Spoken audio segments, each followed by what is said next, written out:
네, 오늘의 전국 현안 짚어보겠습니다. 이태규 국민의힘 의원, 안민석 민주당 의원 나와 계십니다. 어서 오십시오. 안녕하세요. 네. 안녕하십니까. 네. 잠시 뒤 한동훈 비대위원장 취임식을 갖고 입장, 수락 연설을 할 예정인데요. 현장으로 가보겠습니다.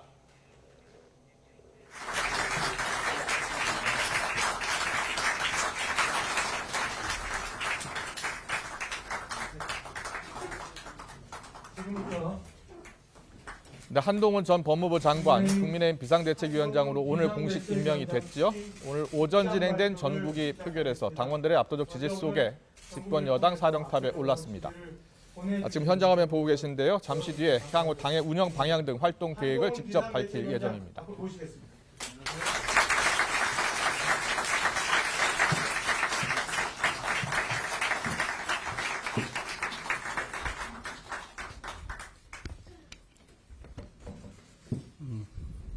국민의힘 비상대책위원장으로서 처음 인사드립니다. 반갑습니다. 한동훈입니다.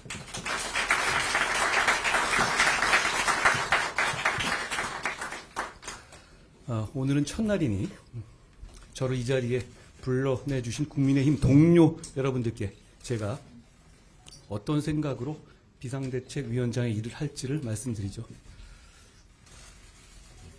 어릴 때 곤란하고 싫었던 게 너 나중에 뭐가 되고 싶으냐? 장래의 희망이 뭐냐라는 학기 초마다 반복되던 질문이었습니다. 저는 근데 정말 뭐가 되고 싶은 게 없었거든요. 대신 하고 싶은 게 참 많았습니다. 좋은 나라 만드는데, 동료 시민들의 삶을 좋게 만드는데 도움이 되는 삶을 살고 싶었습니다. 지금까지 그 마음으로 살았고, 그리고 지금 이 자리에선 더욱 그 마음입니다. 중대 범죄가 법에 따라 처벌받는 걸 막는 게 지상 목표인 다수당이 더욱 폭주하면서 이 나라의 현재와 미래를 망치는 것을 막아야 합니다. 그런 당을 숙주 삼아 수십 년간 386이 486, 586, 686 되도록 썼던 영수증 또 내밀며 대대손손 국민들 위에 군림하고 가르치려 드는 운동권 특권 정치를 청산해야 합니다. 이재명 대표의 민주당이 운동권 특권 세력과 개딸 전체주의 세력과 결탁해서 자기가 살기 위해서 나라 망치는 것 막아야 합니다. 정말 그런 세상이 와서 동료 시민들이 고통받는 거 두고 보실 겁니까? 그건 미래와 동료 시민에 대한 책임감을 저버리는 일입니다. 우리가 반드시 이겨야 할 눈앞에 닥친 명분은 선명합니다. 우리는 소수당이고 폭주하는 다수당을 상대해야 하는 지금의 정치 구도가 대단히 어려운 상황인 것은 맞습니다. 만주벌판의 독립운동가들은, 다부동 전투, 인천 상륙작전, 연평 해전의 영웅들은, 백사장 위에 조선소를 지었던 산업화의 선각자들은, 전국의 광장에서 민주화를 열망했던 학생들과 넥타이 부대들은 어려운 상황이라는 걸 알고도 물러서지 않았고, 그래서 대한민국의 불멸의 역사가 되셨습니다. 공포는 반응이고 용기는 결심입니다. 이대로 가면 지금의 이재명 민주당의 폭주와 전제를 막지 못할 수도 있다는 상식적인 사람들이 맞이한 어려운 현실은 우리 모두 공포를 느낄만 합니다. 그러니 우리가 용기 내기로 결심해야 합니다. 저는 용기 내기로 결심했습니다. 그렇게 용기 내기로 결심했다면 헌신해야 합니다. 용기와 헌신, 대한민국의 영웅들이 어려움을 이겨낸 무기였습니다. 우리가 그 무기를 다시 듭시다. 우리는 상식적인 많은 국민들을 대신해서 이재명 대표의 민주당과 그 뒤에 숨어서 국민 위에 군림하려는 운동권 특권 세력과 싸울 겁니다. 호남에서, 영남에서, 충청에서, 강원에서, 제주에서, 경기에서, 서울에서 싸울 겁니다. 그리고 용기와 헌신으로 반드시 이길 겁니다.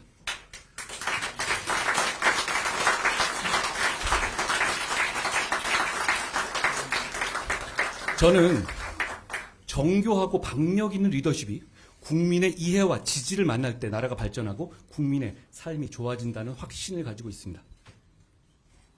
이재명 대표와 개딸 전체주의 운동권 특권 세력의 폭주를 막는다는 것은 우리가 이겨야만 하는 절박한 이유이긴 하지만 그것만이 우리가 이겨야 할 우리 정치와 리더십의 목표일 수는 없습니다. 산업화와 민주화를 동시에 이루어낸 위대한 대한민국과 동료 시민들은 그것보다 훨씬 더 나은 정치를 가질 자격이 있는 분들이기 때문입니다. 인구 재앙이라는 정해진 미래에 대비한 정교한 정책, 범죄와 재난으로부터 시민을 든든하게 보호하는 정책, 진영과 무관하게 서민과 약자를 돕는 정책, 안보, 경제, 기술이 융합하는 시대에 과학기술과 산업혁신을 가속화하는 정책, 자본시장이 민간의 자율과 창의, 경제 발전을 견인하게 하면서도 투자자 보호에도 빈틈없는 정책, 넓고 깊은 한미 공조 등 세계 질서 속에서 국익을 지키는 정책, 명분과 실리를 모두 갖는 원칙 있는 대북 정책, 기후변화에 대한 균형 있는 대응 정책, 청년의 삶을 청년의 입장에서 나아지게 하는 정책, 어르신들을 공경하는 정책, 지역 경제를 부양하는 정책, 우리 모두의 생활 편의를 개선하는 정책 등을 국민들께 보여드려야 합니다. 우리는 지금 비록 소수당이지만 대선에서 기적적으로 승리해서 대통령을 보유한 정책의 집행을 맡은 정부 여당입니다. 정부 여당인 우리의 정책은 곧 실천이지만 야당인 민주당의 정책은 실천이 보장되지 않는 약속일 뿐입니다. 그거 굉장히 큰 차이입니다. 그 차이를 10분 이용합시다. 정교하고 박력 있게 준비된 정책을 국민들께 설명드리고 즉각 실천해야 합니다. 그것이 대선에서 국민들이 우리를 뽑아주신 이유입니다. 상대가 당대표가 일주일에 3번, 4번씩 중대 범죄로 형사 재판받는 초현실적인 민주당인데도 왜 우리 국민의힘이 압도하지 못하는지 함께 냉정하게 반성합시다. 국민의힘이 정말 잘해왔고 잘하고 있는데도 억울하게 뒤지고 있는 거 그거 아닙니다. 우리 이제 무기력 속에 안주하지 맙시다. 계산하고 몸살이지 맙시다. 국민들께서 합리적인 비판하시면 미루지 말고 그때그때 바로바로 반응하고 바꿉시다. 이제 정말 달라질 거라 약속드리고 바로바로 보여드립시다.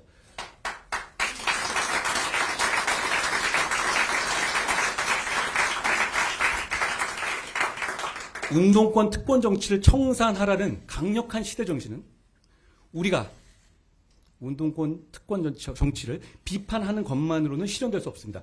바로 우리가 그 운동권 특권 정치를 대체할 실력과 자세를 갖춘 사람들이라고 우리 공동체와 동료 시민들을 설득할 수 있을 때 비로소 실현될 수 있습니다. 최근 언론 보도나 정치인들 사이에 공개적으로 주고받는 말들을 통해서 정치를 보면 정치가 게임과 다를 바 없는 것처럼 착각하기 쉽습니다. 마치 누가 이기는지가 전부인 것처럼 보이기 때문입니다. 그러나 게임과 달리 정치는 누가 이기는지 못지않게 왜 이겨야 하는지가 본질이기 때문에 그 둘은 전혀 다릅니다. 우리가 왜 이겨야 하는지, 이겼을 때 동료 시민들과 이 나라가 어떻게 좋아지는지에 대한 명분과 희망이 없다면 정치는 게임과 똑같거나 정치인의 출세 수단일 뿐이고 정작 주권자 국민은 주인공이 아니라 입장료 내는 구경꾼으로 전락하게 될 겁니다. 분명히 말씀드립니다. 우리는 미래를 정교하게 준비하기 위해서 이 위대한 나라와 동료 시민에 대한 책임을 다하기 위해서 이기려는 겁니다.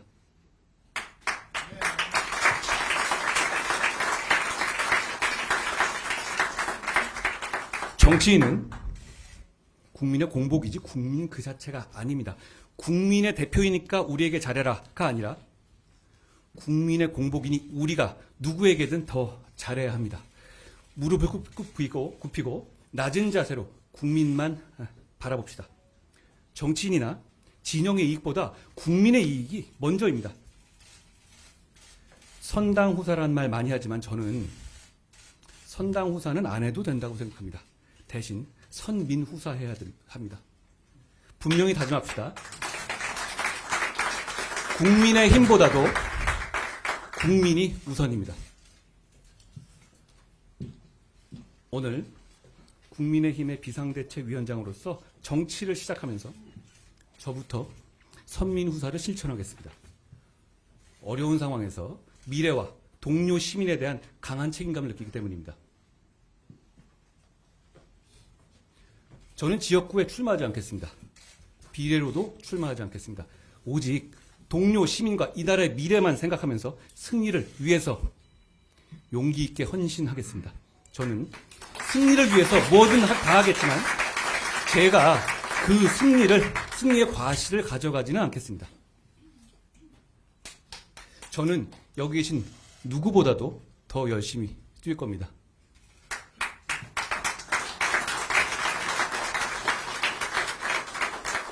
대한민국의 헌법은 자유민주주의를 기본으로 하고 우리 국민의힘은 바로 그 자유민주주의 정당입니다.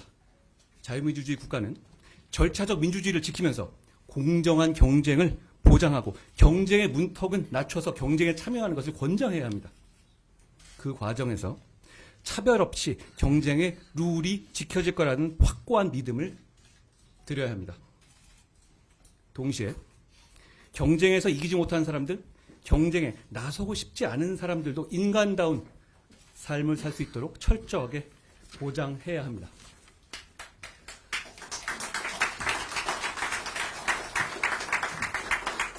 우리 국민의힘은 자유민주주의에 대한 선의만 있다면 다양한 생각을 가진 많은 사람들이 되도록 많이 모일 때 비로소 강해지고 유능해지고 그래서 국민의 삶이 나아지게 할 수 있는 정당입니다. 국민의힘은 다양한 생각을 가진 국민께 헌신할 신뢰할 수 있는 실력 있는 분들을 국민들께서 선택하실 수 있게 하겠습니다. 공직을 방탄수단으로 생각하지 않는 분들, 특권의식이 없는 분들만을 국민들께 제시하겠습니다.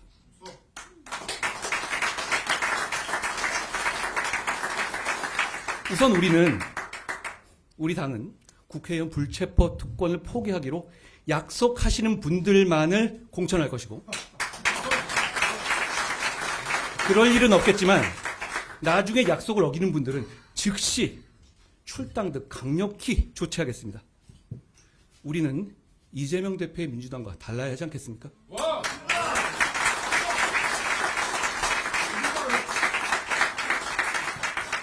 여러분, 동료 시민과 공동체의 미래를 위한 빛나는 승리를 가져다 줄 사람과 때를 기다리고 계십니까?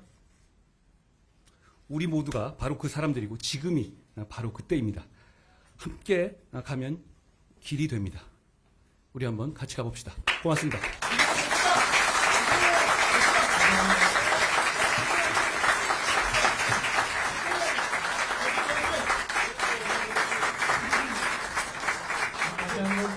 박정훈 위원장께 뜨거운 박수 부탁드립니다.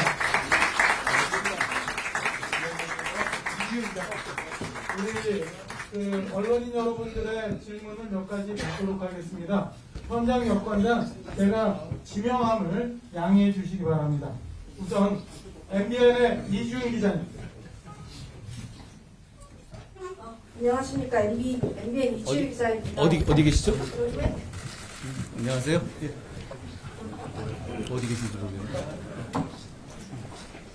카메라 뒤에 예, 말씀하십시오. 보입니다. 예. 네, 우선 취임 진심으로 축하드립니다. 고맙습니다. 공교롭게도 오늘 취임하신 다음 날 이준석 대표가 내일 탈당 선언을 내고 있는데요. 이 전 대표에게 탈당 만료 연락을 취하시거나 따로 만나실 계획은 없으신지 궁금하고요. 만약 없으시다면 이 전 대표 탈당이 국민의힘에 큰 영향을 미치지 않을 거라고 보시는지도 궁금합니다. 제가 연설에서도 말씀하셨다시피 우리 당은 자유민주주의 정당이고 다양한 생각을 가진 많은 분들이 모일수록 강해집니다. 그러니까 저는 앞으로 취임하게 되면 다양한 생각을 가진 많은 분들을 진영과 상관없이 만나고 경청할 겁니다. 제가 얼마 전에 경험 부족한 것과 관련해가지고 경험이 안 중요한 것처럼 말씀드렸는데 그런 건 아니고 경험 중요합니다. 이 중요한 가치이기 때문에 제가 경청하면서 잘 해나갈 겁니다. 그렇지만 지금 단계에서 어떤 특정한 분들을 전제로 해가지고 어떤 계획을 갖고 있지는 않습니다. 예, 다음은 우리 채널A의 이현재 기자님 질문 받도록 하겠습니다. 네, 어디 계십니까? 안녕하십니까. 채널A 이현입니다. 안녕하세요. 안 보이네요. 아, 보입니다. 네. 안녕하세요. 지금 이제 새로 비대위원장이 되셨으니까 지금 지도부는 잦은 해산이 되는 것인데 혹시 지금 당직을 맡고 계신 분들을 그대로 유지를 시키실 건지 아니면은 위원장님께서 이제 새로 다 인선을 하실 것인지 뭐 지금 당내에서는 정치를 하지 않으셨던 위원장님이시기 때문에 당직을 다 바꾸게 되면 이런 게 좀 경험 부족이나 이런 게 드러나지 않을까라는 우려도 있는 것 같은데요. 여기에 대해서 입장을 좀 말씀해 주세요. 저에게는 앞에 계신 윤재욱 대표가 계시고요. 대표님과 충분히 상의하면서 우리 당이 저는 여기서 뭔가 보여주기 위한 그런 일을 하러 온 게 아닙니다. 저는 국민을 위해서, 나라를 위해서, 동료 시민을 위해서 승리하는 당을 만들기 온 겁니다. 그것을 위해서 가장 좋은 방안을 함께 논의할 겁니다. 이렇게 좋은 분들이 많은데 왜 논의하지 않겠습니까? 지금 제가 이렇게 휴게 지나면서 마음 급하신 분들은 많을 것 같은데 사실 저는 마음 별로 안 급합니다. 차분히 생각하고 저는 지금은 빠른 답보다 맞는 답을 내는 게 더 중요한 때라고 생각합니다. 하나로 여기 있어서 취재 기자분들이 잘 안 보이시는 상황입니다. MBC의 조희영 기자님 질문 받도록 하겠습니다. 네, 안녕하세요. 저 여기 있는데 안 보이시죠? 어디 계세요? 안녕하세요. 대통령실과 당이 특검 조건부 수용도 안 된다고 뜻을 모았다는 보도가 나왔는데요. 가이드라인을 준 거라는 해석도 같이 나왔어요. 그래서 당정 뜻을 위원장님도 따르실 건지 궁금하고요. 그 특검은 협상도 불가라는 이 방침은 법 앞에는 예외 없다. 국민 눈높이에 맞아야 한다고 위원장님이 입장과 배치되는 거 아닌가 이런 생각이 드는데요. 입장 한번 밝혀주시면 좋겠습니다. 일단 뭐 생각일 뿐이시고요, 그거는. 그런데 제가 지금 현재 지금까지는 여러 가지 의견을 밝혀왔잖아요. 그런데 오늘부터는 제가 여당을 이끄는 비상대책위원장이기 때문에 당과 충분히 논의된 당으로부터 충분히 논의된 내용에 대해서 책임있게 발언을 드리고 그걸 과감하게 실천할 것이라는 말씀을 먼저 드립니다. 그 문제에 관해서는 특검은 총선용화법이라는 입장은 저는 충분히 갖고 있는 상황입니다. 그리고 그걸 어떤 차원에서 어떻게 당에서 대응할 것인지 원내에서 어떻게 대응할 것인지에 대해서는 제가 충분히 보고받고 같이 논의하겠습니다. 마지막 하나만 추가 받겠습니다. SBS의 안희재 기자님.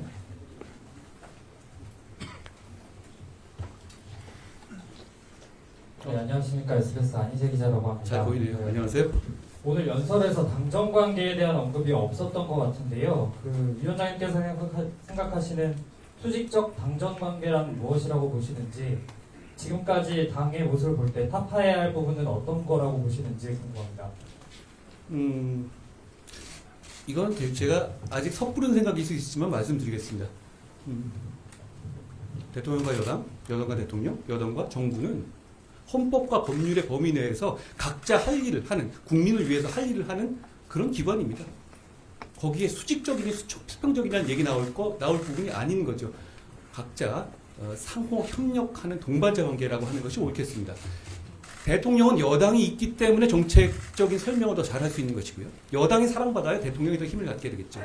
여당은 비록 우리가 소수당이지만 대통령을 보유하기 때문에 정책적인 실천력을 갖습니다. 서로 보완하고 동반자적인 관계이지 누가 누구를 누르고 막고 이런 식의 사극에나 나올 법한 궁중암투는 지금 이 관계에서는 끼어들 자리가 없습니다. 우리는 우리의 할 일을 하면 되는 것이고 대통령은 대통령의 할 일을 하면 되는 것입니다. 저는 그렇게 일하겠습니다.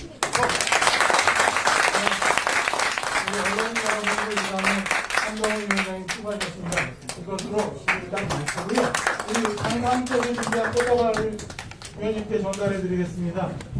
우리 국민과 당원 모두가 총선 승리에 염원하는 꽃다발을 전달합니다. 기독의 네, 한동훈 비대위원장 수락 연설을 조금 전 마쳤습니다. 기자들의 질문도 받았고요. 다수당 민주당의 폭주를 막아야 한다면서 386 운동권 특권 세력 청산을 주장했습니다. 그리고 자신은 지역구 출마, 또 비례 출마도 하지 않겠다고 했고요. 공천은 불체포 특권을 포기하는 분들만 공천하겠다라고 했습니다. 김건희 여사 특검법과 관련해서는 당과 논의된 내용만 책임 있게 논의하고 실천할 것이다. 하지만 총선용 압법이라는 생각엔 변화가 없고 어떻게 대응할지는 이제 비대위원장으로서 보고를 받고 당과 같이 논의를 하겠다라고 했습니다. 자, 관련해서 여야 의원 모시고 좀 더 자세히 짚어보겠습니다. 자, 이태규 의원님, 오늘 취임식에는 참석하지 않으셨어요. 여기로 오셨는데 네. 오늘 그 취임사에서 가장 주목되는 부분이 어디라고 보세요?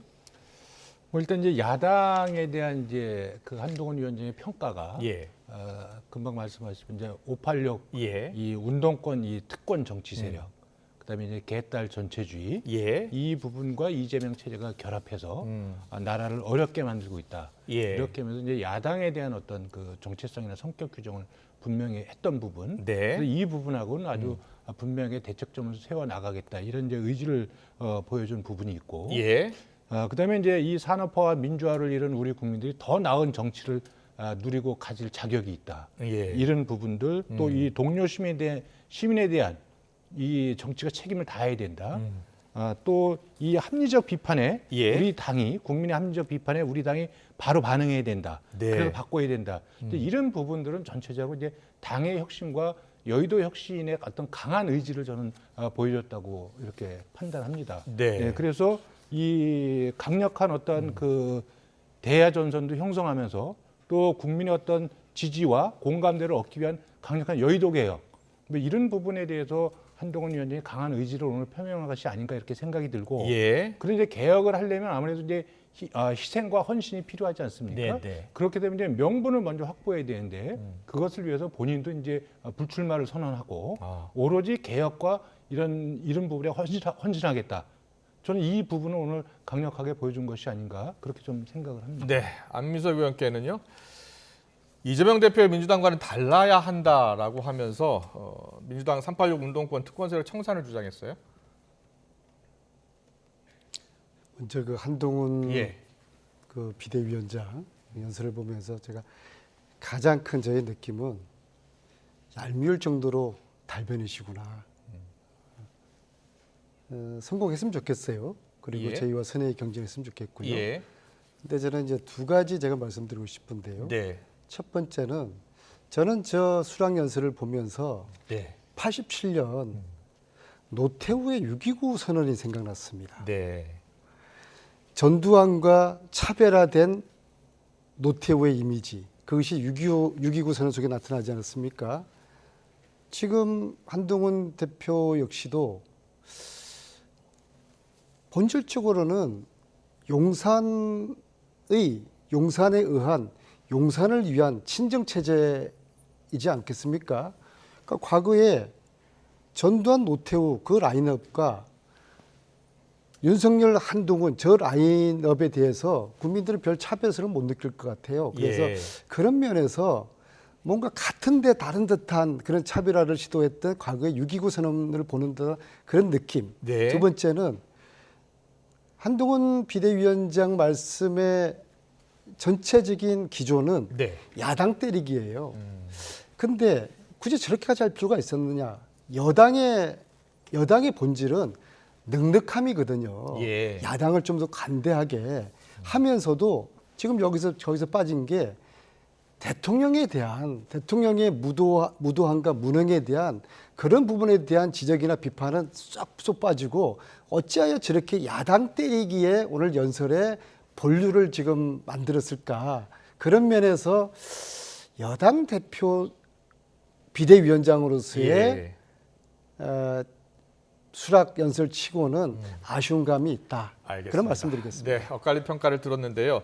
앞으로 이제 리더십의 시험대가 될 김건희 여사 특검법 관련해서 총선용 악법이다라고 한 장관도 앞서 밝힌 적이 있는데 이와 관련해서 당과 이제 충분히 논의된 발언을 하겠다라고 하면서 좀 말을 좀 더 아끼는 모습이에요. 그런데 방향은 악법이라는 생각을 계속 갖고 있는 것 같고요. 어떻게 대응할 것으로 보세요? 일단 당에는 예. 이 김건희 여사 특검법이라는 것이 이제 총선용, 총선을 위해서 만들어진 그 어떤 정략적인 법이라는 데서 공감대가 형성이 돼 있습니다. 예. 그래서 올해 안에 이제 내일 모레 지금 민주당이 다수당이니까 또 강행 처리를 하겠죠. 예. 그렇게 하고 그 이후에 뭐 다시 이제 재의결 과정이 거칠지 모르겠지만 최대한 하긴 2월 달에 특검을 임명해서 그 4월 달에 수사 결과를 발표해서 예. 이 선거에 치명적인 어떤 그 타격을 여권에 주려고 하는 그런 의도가 너무나 분명하다고 저희 당은 보고 있기 때문에 예. 이 부분에서는 한동훈 비대위원장뿐만이 아니라 당의 모든 구성원들이 이 법을 수용할 수가 없다. 이렇게 바라보고 있는 겁니다. 그래서 어쨌든 이 부분에는 특검도 그냥 야당이 지명한 분이 하도록 되어 있고 예. 또 수시로 수사 과정을 그냥 상시적으로 브리핑할 수 있도록 이렇게 돼 있거든요. 네. 이거는 그냥 선거운동을 계속해서 하겠다는 거죠. 사실 여부와 관계없이. 예. 그래서 이런 법 자체를 여당 입장에서 수용은 저는 불가능하다고 봅니다. 네. 그리고 더 중요한 것은 이것이 문재인 정부 때 중앙지검의 특수부 검사 수십 명을 동원해서 2년 동안 수사하고 조사하고 했던 내용이거든요. 예. 그때 어떤 내용도 없어서 기소를 못했습니다. 그런데 이것이 다시 정권이 바뀌니까 또 이걸 들고 나와서 또 같은 이야기를 하고 있는 거거든요. 도대체 그럼 2년 동안 이거를 뒤지고 조사했는데 아무 혐의가 없었던 부분을 민주당은 거기에 대해서 설명을 할 수 있어야 됩니다. 네, 그럼 설명 좀 들어볼까요? 네. 예. 문재인 대통령 하에서 수사가 진행됐다기보다도 예. 더 정확하게 말씀드리면 윤석열 검찰총장 휘하에 검사들이 수사를 했던 것이죠. 자, 이것이 악법이라고 그랬습니다. 저는 우선적으로 이것은 국민들에 대한 모독이고 국민을 무시하는 것이다. 예. 그런 국민들이 바보라서 국민들의 압도적인 70%가 김건희 특검법을 지지하겠습니까? 그건 아닌 것이죠. 악법이라고 한 것은 지난 봄에도 패스트트랙 태워지게도 전에도 악법이라고 그러면서 그리고 이건 정쟁용이다라고 그러면서 반대를 했어요. 예. 똑같은 논리를 이야기를 하는 것인데요. 과연 국민들이 이것을 악법이라고 생각하실까? 그렇게 생각하지 않다고 저는 보고요. 예. 한동훈 비대위원장의 제1호 특명 김건희를 사수하라. 이게 지금 분명하게 오늘 익히는 것 같습니다. 그런데 네. 제가 볼 때는 예. 김건희 여사를 사수하다가 한동훈 비대위원장이 쪽박 찰 것이다. 왜냐 그러면은 이 특검은 이미 240일 전에 패스트 트랙으로 태워진 거예요. 예, 예. 그리고 28일 날 저는 하늘이 두 쪽 나도 이 특검은 국회에서 통과될 거라고 생각합니다. 그리고 그건 국민들의 열망이 있는 것이고요. 네. 아니 세상에 명품백을 대통령 영부인이 받았어요. 뭐 뇌물인지 아닌지는 모르겠지만 여기에 대해서 정부 용산이나 국힘이 저는 모르겠는데요. 한동훈 비대위원장도 장관 시절에 여기 여쭤보면은 저 잘 모르겠는데요. 이게 법 앞에 만인이 평등한 겁니까? 한동훈 비대위원장이 법무부 장관 시절에 오늘도 그렇게 말씀하셨어요. 헌법 말씀하셨어요. 헌법의 기본이 뭡니까? 법 앞에 만인이 평등한 거 아니겠습니까? 그러면 국회가 합의하고 국민들이 원하는 이 김건희 특검법을 국힘이 한동훈 비대위원장이 거부한다. 그리고 한동훈 비대위원장이 특명 1호로 김건희를 사수하라. 이것을 밀어붙이는 순간 저는 국힘과 한동훈 위원장의 미래는 굉장히 암울할 것 같습니다. 예, 말씀하세요. 그 당시에 이미 정부가 법무부 장관이 윤석열 검찰총장에서 수사지휘권 자체를 사실 박탈한 상태잖아요. 그때 식물총장이었죠. 그렇기 때문에 그때 조사를 다 했는데도 혐의가 안 나온 거고, 만약에 지금 이제 의원님 말씀하신 대로 그랬다면 왜 그때는 그러면 특검을 도입하지 않았습니까? 그때 검찰 수사 정말 도저히 안 되겠다. 그럼 그때 특검을 하셨어야죠. 그럼 정부도 갖고 있었고 또 지금처럼 압도적인 의석수를 갖고 있을 때는 아무것도 안 하셨잖아요. 당시에 수사 라인 자체가 예. 아니 그래서 검찰총장 라인이었다는 그때 말씀을 드리고요. 특검을 도입했으면 저도 좀 말씀 왜 그때 안 하셨는지 드릴게요. 저는. 이번에 지난 봄에 이제 건호수의 판결문에 이렇게 돼 있어요.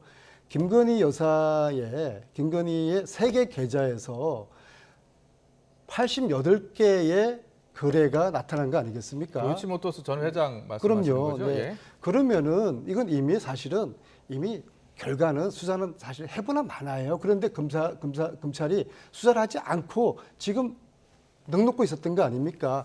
그래서 이걸 갖다가 특검을 통해서 밝혀보자는 것인데 뭐가 두렵습니까? 지금 여당에서는 제2요구권을 행사할 가능성이 높다는 게 이제 여의도의 시각 아닙니까? 만약에 제2요구권을 요구하고 윤 대통령이 거부권을 행사한다면 어떻게 대응할 계획입니까? 거부권을 행사할 것 같고요. 예. 그리고 제2 요구가 들어오는 순간 예. 이것은 여야의 문제가 아니라 국민적인 저항에 부딪힐 거라고 국민적 보고요. 저항에 부딪힐 것이다. 또 한편으로 저는 국힘 내부에서도 제가 이렇게 개인적으로 의원들 이야기 들어보면은 예. 야 이거 차라리 김건희 특검 이거는 우리가 수용을 하자 차라리 예. 수용을 하고 또 제가 있으면은 또 벌을 받는 게 이게 민주주의 국가에서 마땅한 거 아니냐 그렇게 생각하는 분들이 많기 때문에 저는 그렇습니까? 20, 30표 예. 정도의 전혀 반란표는 그렇지 않고요. 나올 예. 수 있을 것이다. 전혀 그렇지 않고 이미 국민의힘은 그 노란봉투법을 비롯해서 네. 과거에 민주당이 본인들이 여당일 때 추진하지 않았던 법들, 그때는 가만히 정치적 부담이 되니까 덮어뒀던 법안을 야당이 되니까 다 끄집어내가지고 지금 하고 있지 않습니까? 그 부분에 있어서 그런 정치적, 정략적 목적을 법에 대해서는 저희 국민의힘은 일관되게 대통령께서 일관되게 예. 여기서 제2 요구권을 행사해 왔기 때문에 그 연장선상 속에서 당도 공감대를 갖고 있다. 이 말씀을 드리는 거예요. 알겠습니다. 자, 계속해서 수직적 당정 관계 관련해서 한동훈 비대위원장이 이렇게 얘기했어요. 국민을 위해서 할 일을 하는 기관이고 당은 당의 일을 하고 대통령은 대통령이 할 일을 하면 된다라고 했는데 이 말이 무슨 뜻입니까? 무슨 뜻으로 읽히세요? 저는 수평적 관계를 말씀하신 거라고 봅니다. 그 예, 부분에 예. 대해서는. 그래서 대통령의 역할이 있고 여당의 역할이 있는 거죠. 이게 상호 보완적인 거죠. 아. 그래서 정부의 정책을 여당이 밀어주는 거고 또 여당의 정책으로 정부를 견인할 수도 있습니다. 네. 그런 속에서 상호 보완적인 관계지 그것이 수직 관계가 아니다. 저는 이 부분을 오늘 이야기한 거라고 봅니다. 한동훈 비대위원장이 윤석열 대통령과 다른 목소리, 다른 생각을 적극적으로 밝힐 수 있다고 보세요? 어떻게 저는 보세요? 충분하게 협의하고 그러니까 여당 대표로서 대통령하고 여당의 입장 또 민심이나 이런 부분을 대통령한테 충분히 전달하고 정부 정책에 반영할 그런 의무와 책임이 저는 여당 대표한테 있다고 생각이 들고요. 예. 또 대통령께서도 여당 대표의 그런 이야기 이런 부분을 존중해서 국정원에 반영하고 참고할 필요가 있다고 보는 거죠. 네, 안민석 의원 어떻게 저는 생각이 대답을 틀립니다. 드리세요? 예. 한동훈 비대위는 용산에 의해서 세워진 지도 체제거든요. 즉 예. 말하자면은 예. 윤석열 대통령의 친정 체제란 말입니다. 이런 관계 하에서 한동훈 위원장은 두 가지 산을 넘어야 됩니다. 네, 하나는 네. 당장의 김건희 특검법, 김건희라는 큰 산을 넘어야 되고 또 다른 산은 윤석열이라는 큰 산을 넘어야 되는데요. 네. 만약 이 두 산을 넘게 되면은 저는 국힘에게도 희망이 있고 한동훈 위원장 개인에게도 큰 미래가 예. 펼쳐질 거라 보는데요. 과연 본인의 형수라고 부르는 김건희 여사 이 큰 산을 넘을 수 있을까? 네. 특검법을 거부할 수 있을까? 예. 오늘 당장에 특검법을 반대하겠다는 입장을 밝힌 거 아니겠습니까? 예. 특히 윤석열 오랫동안 이 상하 관계를 모셔온 본인의 상관인 이 윤석열의 이 큰 산을 넘을 수 있을까? 네. 이 두 큰 산을 넘을 수 있을 거라고 예. 생각하는 믿는 국민들은 아마 거의 없을 것 알겠습니다. 같아요. 근데 예. 짧게요. 저는 이제 야당 입장에서 자꾸 이제 한두 건 특정 사안을 가지고 네. 한동훈 비대위의 성공 여부를 저는 이제 이렇게 평가하시려고 하는데 그게 아니고 일단 크게 보면 한동훈 비대위는 현재 이 독주하는 이재명 이 다수당인 민주당에 어떻게 정확하게 전선을 형성해서 싸워 나갈 것인가 하나가 있고 예. 두 번째는 당의 혁신으로 당의 변화를 어떻게 국민들께 보여줄까 이 두 가지의 과제가 있다고 봐요. 알겠습니다. 마지막으로요. 지역구 출마하지 않겠고 비례도 출마하지 않겠다라고 했어요. 여러 관측이 있었는데 어떻게 보셨어요? 정치인에 출마하지 않겠다고 하는 의미는 예. 둘 중에 하나입니다. 정말 마음을 비웠거나 둘째는 안 될 것 같으니까 출마하지 않는다고 하는 것이거든요. 비례대표 출마하고 뭐 전국적으로 운동할 것이다라는 얘기도 있었잖아요. 예. 이 상황이 국힘의 입장에 보면은 녹록한 상황이 아니거든요. 예. 그렇기 때문에 한동훈 장관 입장에서는 마음을 비우는 듯 하면서 네. 백의 종군하는 듯 그런 코스프레를 하면서 본인이 어떤 기여를 하고 그다음에 총선에 패배하더라도 본인이 이렇게 백의 종군했다. 네. 어떤 책임으로부터 어느 정도 면피할 수 있는 그런 정도의 여지를 남기는 것으로 저는 보입니다. 예, 그렇게 해석하셨어요. 예. 그 한동훈 비대위원장의 짧게요? 말을 이렇게 보셔야 됩니다. 아까 본인은 승리의 결과물을 가져가지 않겠다고 예. 이야기했어요. 그래서 어떤 승리를 이끄는데 이 본인이 어떤 결과물, 성과물을 갖고 가지 않겠다고 하는 거는 그거를 전혀 강력한 혁신의 동력을 확보하겠다. 저는 이런 강력한 의지로 보여집니다. 알겠습니다. 네. 저희가 시간이 많지 않아서요. 여기까지 듣겠습니다. 지금까지 이태규 국민의힘 의원, 안민석 더불어민주당 의원과 함께했습니다. 잘 들었습니다. 고맙습니다. 네, 고맙습니다.